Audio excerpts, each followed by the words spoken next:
Well, our boy Skribbal sent over email. He wanted to see if we could do something with this.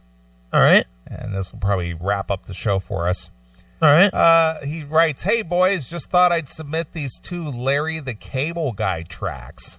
Okay. To be analyzed on the show.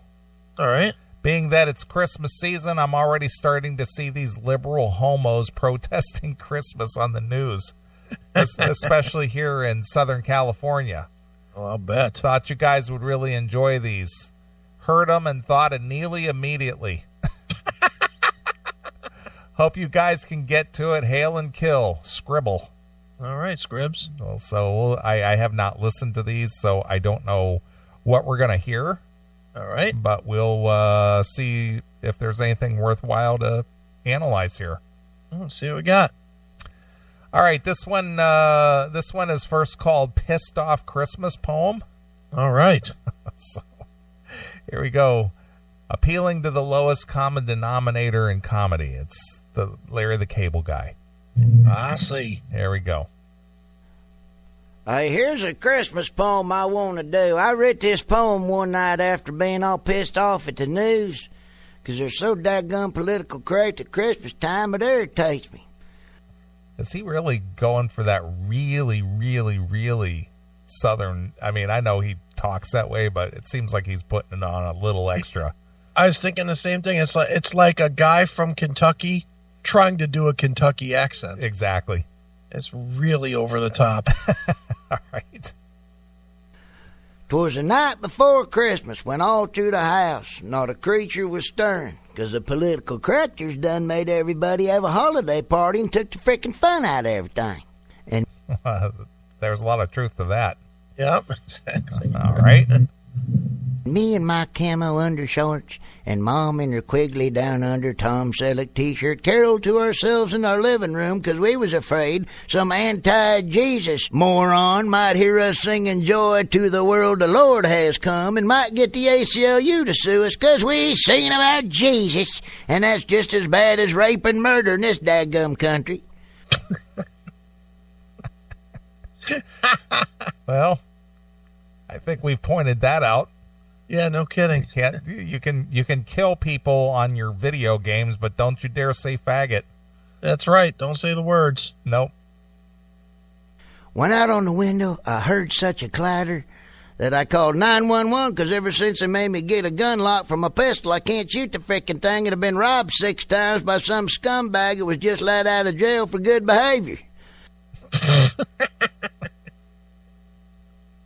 All right, the read is awful on this, but it's pretty funny. Yeah. They couldn't get his gun lock off. It's funny. When what to my wondering eyes did appear but a cop doing an illegal search and seizure 'cause the gay neighbor next door seen me fly a rebel flag from my truck and he thought I was in the Klan or something, like the little wussy that he is. The rebel flag.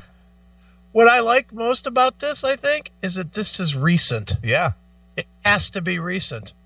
So Larry the Cable Guy could not give 2 fucks about fucking adhering to political correctness. Yeah, well, this was published on November 8th of 2014, so it's been out for 4 years. Really? Yeah. Wow. I'll bet you he disavows himself from it now. Yeah. I apologize if I hurt anybody's feelings. It was really just comedy. It was not meant to be homophobic or hateful. I really don't share those opinions. It was just something I was doing for my act. Yeah. I really don't fly a Confederate flag because I know that'd be racist. I burned my flags. My grandpappy had them, and they were stuck in my attic. But I went up there and burned them because that would be bad to have that. Wouldn't that be bad, Neeley? It would be bad. People might think I'm a racist and a hateful bigot and a homophobe. And I can't have that now. You know, people think a lot of things about the South, but we an educated group of folk. We educated folk down here. Right. We woke. We woke. That's what I say. We woke. Little wussy. You know what? The hell with this poem. Merry Christmas, you political correctors, and may you burn in hell for turning this once great country into a world of uptight, non-smoking, anti-Jesus, anti-gun, tofu-eating, tree-hugging commies. Merry Christmas. Get her done. And I might need that to send out for my Christmas cards. There you go. So Larry the Cable Guy hitting us with some poetry. Yeah, poetry. Yeah. All right. This one is called Liberal Commie Environmental Poem. All right. This one is a little more recent. This was published July 25th of 2017. All right. So just a year ago, a little over a year ago. Okay. With all the political correct stuff going around and the environmental tree huggers that have us under their thumb, I've written a poem to show you what Christmas poems will be like in the next 10 years. Enjoy. This is 'Twas a Green Christmas, a good sketch. All right, kids, it's story time, and tonight I thought I'd read the new Earth-friendly version of 'Twas the Night Before Christmas. Is everybody ready? Okay. Read it out loud, you jerk. Oh, sorry. 'Twas the night before the green stole Christmas, when all through the dome home only compact fluorescent light bulbs were burning, emitting less than one ohm.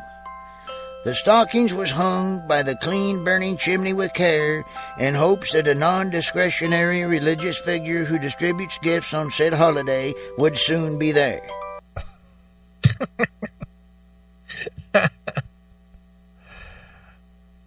How did we get to this point? I know. Well, you know there, Neeley, we can't be offending anybody about anything. Right. It's important that we share the good cause of the light bulb, especially because the government tells us we can't have the old bulb. We got to have the real bulb, the light burning, but barely lights up, but saves on the environment. Yep. You know how important that is, don't you, Neeley? It is important. It's important. Got to worry about that. And we cannot be saying the Christy Mass word. No Christy Mass. Right. We got to say important holiday. You know what I'm saying, Neeley? It's got to be holiday. It's got to be loved by everybody.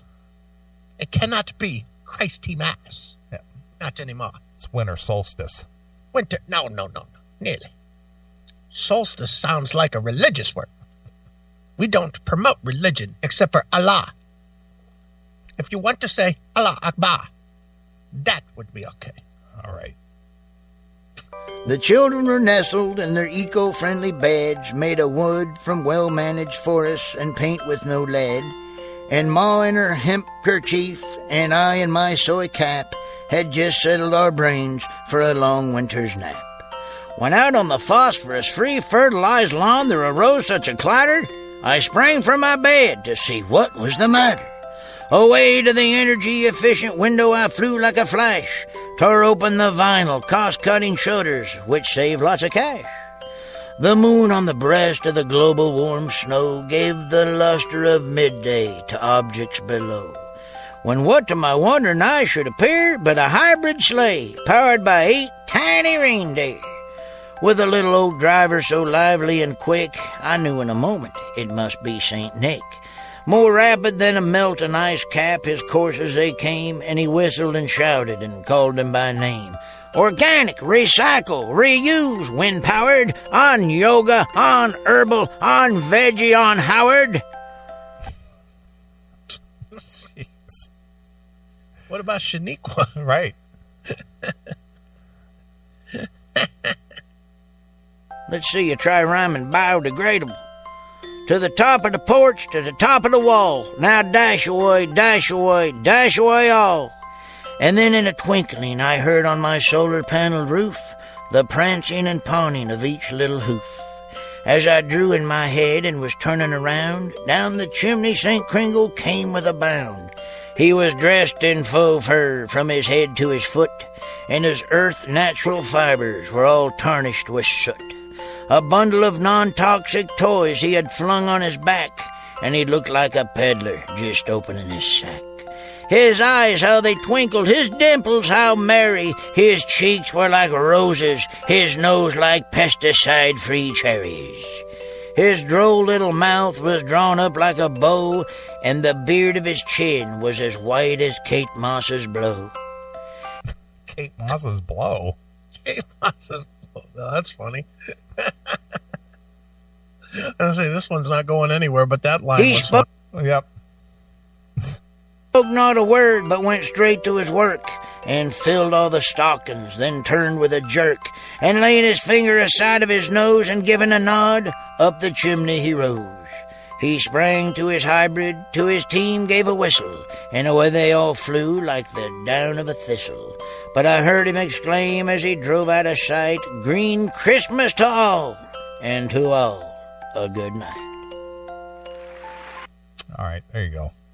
Boo! Wasn't that good? No, that wasn't very good. That wasn't good at all. First one was funny. Yeah, that was a little more cutting edge. Yeah. I never found his comedy to be very good, did you? Not really. You know, that does appeal to a certain, sector of the society. I've seen some of his stand-up or, some of that blue-collar comedy tour and stuff. And him, Jeff Foxworthy, never that funny. No. Who was the other one that was in that? That Bill Engvall? Bill Engvall. Engvall, yeah. Bill Engvall. Yeah, I never found him funny either. Fuck that boring shit. Well, that, like I said, that appeals to just certain people, I guess. Yeah, it's called Tennessee. Yeah. People of Tennessee like that. Silence in Tennessee. Silence in Tennessee. Exactly. Did you see he's touring all year next year with Avantasia? No, I wasn't aware of that. Yeah, he's going to tour with Avantasia, which means we're not going to get another Operation Mindcrime record in 2019. I know that's a bummer, huh? There's a big hunger for those Operation Mindcrime records. I was waiting for one of those, too. I'll bet you were. Said nobody. Too funny. Boy, that project went down in flames, didn't it? It did. It really did not materialize in any. I liked the two records. I hated the first one, but I liked the second and the third, but not enough to warrant having a band. To have that revolving door band to keep touring. So I guess maybe it's good he's with Avantasia. Oh well, that's the way it goes.